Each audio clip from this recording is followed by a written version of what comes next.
Use and repurpose your content.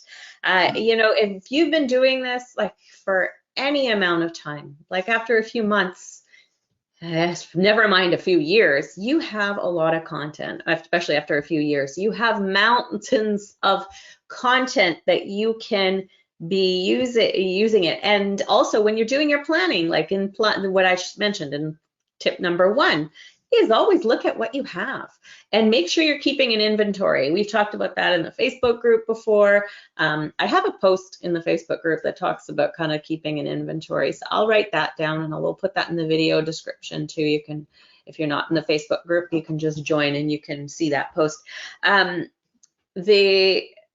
We keep an inventory of our blog posts. And it's a spreadsheet usually. If we keep an inventory of the videos that we make, we keep an inventory of product out, like everything, our products, everything. So we know what's there. You could search for words in your own documentation to find what you have already.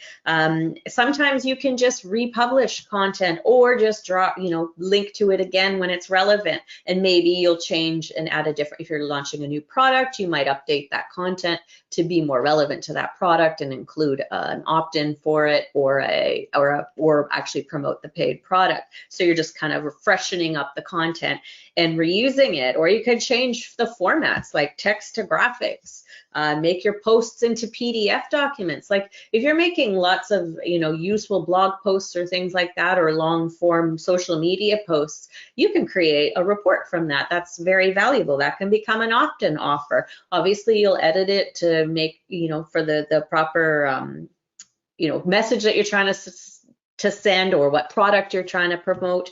But there's so much to do. And you can even, like with video, and these days there's actually lots of options, of turning a video into text or audio into text. There's automated tools, and text to video the opposite way, right?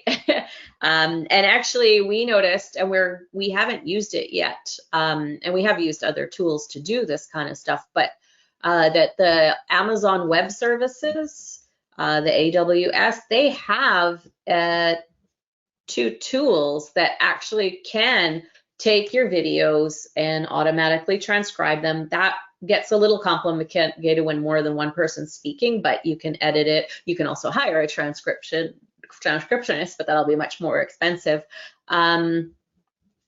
But the opposite is happening, and they have it's called, I forgot the name of the tool, the one that converts video or audio to text. No, pardon me, other way around.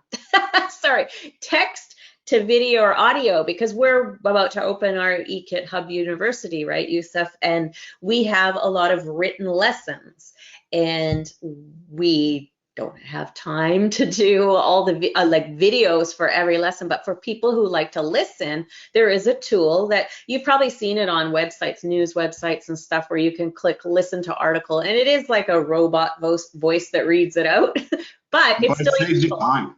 Yeah, it saves you time, and you can do the person taking the course can listen instead of being stuck reading something, and a lot of people don't, they can't absorb the material that way as well. So that's a tool that we're exploring a little bit more, but I think you can do quite a bit for free.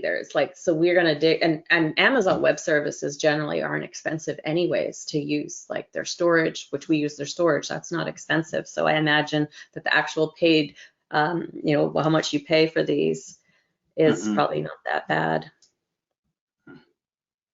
But yeah, reuse, repurpose. Same with, if you're buying our done for you content, our PLR content too, make sure that you are keeping, some kind of inventory of that, and you can reuse that over and over again, and you can edit it, you can do whatever, right? Like, just keep drawing on that stuff. And don't think like that your audience, they've already seen this, because realistically speaking, they aren't always paying attention.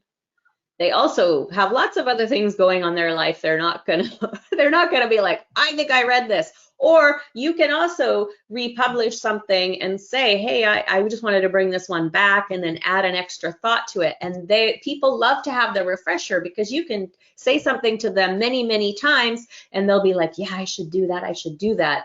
but they don't get it until you've said it a bunch of times. So don't worry about like thinking it always has to be totally fresh, because that's too much work.